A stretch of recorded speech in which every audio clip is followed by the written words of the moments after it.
There was early rumblings of mountain biking in Marin County, California, as well as here in Crested Butte, but it was said that here is where biking really met the mountains, and that's why we've come here for the 5th round of the Enduro World Series in Crested Butte, Colorado. Yeah, she's always looking my way. The first ever mountain bike event started here in Crested Butte, and it was a race over to Aspen back in 1976 called the Pearl Pass Clunker Tour. Not so much of a race at the first event, but it swiftly developed into one. Clunker is a balloon-tired bicycle. We have several of them here. It's essentially an old newspaper boy bicycle that's been converted to use in the mountains. They have evolved to $1,500 12, 15, 18 speed, highly sophisticated pieces of machinery.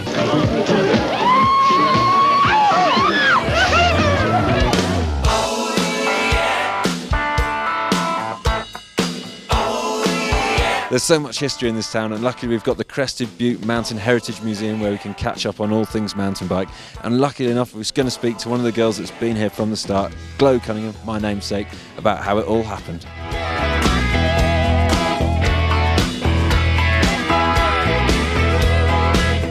I thought I'd been involved in mountain biking for quite a while, but round here it's been going on ages, isn't it? Can you give us a little brief synopsis of how it started out here? When I first came here, and I came here in '75, and the mountain biking was such that was the thing to say, that was the thing to talk about. Everybody was talking about mountain biking, everybody was getting mountain bikes.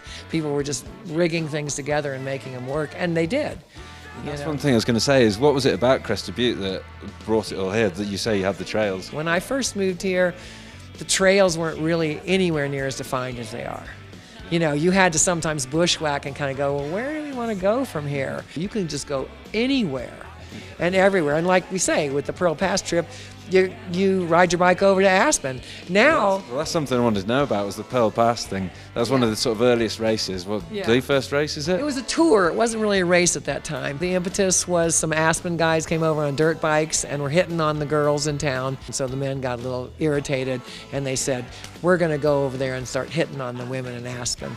It was a total disaster because the guys that came from Aspen went to a hotel and got cleaned and went out to the bars, and the guys from Crested Butte just went straight to the bars, and they were pretty rough, to say the least.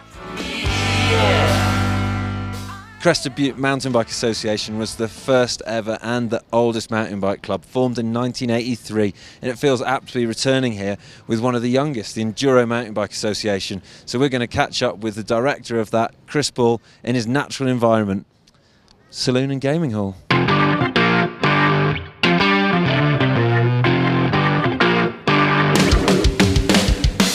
What is it about this area that makes it so special for you? I think it's just a combination of things. I mean, you've got trails that are absolutely, beyond the shadow of a doubt, some of the best in the world. And then the setting, the mountains, the flowers, you name it. When you're out in the hills, you're having the time of your life. But then you come into the town, and I guess Colorado's whole state's pretty similar, but especially here, you can't pick up a beer, in a bar, without a crank or a fork or a tire on it. You just feel like mountain biking is ingrained in the community. It's going to be a tough one for the riders, isn't it? You've got 3 days of racing, and it looks like it's going to be one of the toughest yet.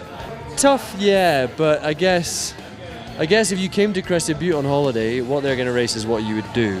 You're going to get on your bike, you're going to go into the middle of nowhere, 2-3 hours up a mountain, and you're going to race back down on some beautiful, long, stretched out single track through beautiful alpine pastures and meadows. And yeah, it's long, not super technical here, really smooth trail a lot of the time. Physical more because of the altitude, I guess. But I just can't wait to get those riders out of their comfort zone and far away from the pits and the feed zones, and just say, look after yourselves for 3 days. That's what I'm excited about. Day one of racing, we've got 2 stages. Riders will be dropped off by the shuttle up here, and then they're going to have a 29-mile loop with 6,418 foot of descending. This is going to be epic this weekend. So much for the riders to travel around, and also so much for them to come down. Day 2, we've got 2 stages once again. Riders are going to be dropped by shuttle into a different area, and it's going to be a 23-mile loop that day with 5,453 foot of descending. Day 3, the riders are going to be dropped by shuttle up here, and this is going to be the closest stage to Crested Butte. and then they're going to be riding up to the top of here. We've got Trail 403, Trail 5, that's where I did my track preview, an incredible trail that, really well known in the area, and then a long ride back to the bike park, and then they're going to have 2 lift access trails, and they're going to be loving that because the rest of the week they've been climbing up these mountains themselves. They may have been getting shuttles close to them, but there's still a huge amount of climbing at this altitude as well. It is really going to be taking them out of the riders. And then after those 2 stages in the bike park, a little tuck down towards the town, and then a nice one finishing off Upper Antonies Trail, and then that'll be rounding out the 8th stage of this weekend, and a huge amount of mileage with the riders covering. That final day alone, 23 miles, and again, over 5,000 foot of descending. To give you an idea of the scale of this event, we've got here the big map of Crested Butte. So Crested Butte in the centre there, that's where we are. And then day 1 of racing, we're going to have down here, we're going to have to use the shuttles to get the riders around. Day 2 there, and then day 3 is going to be taking in all this area up here. And this map's quite sizable, so you can see from the scale of this event, it is certainly one that's going to be etched into the memories of these riders. They are not going to forget this experience.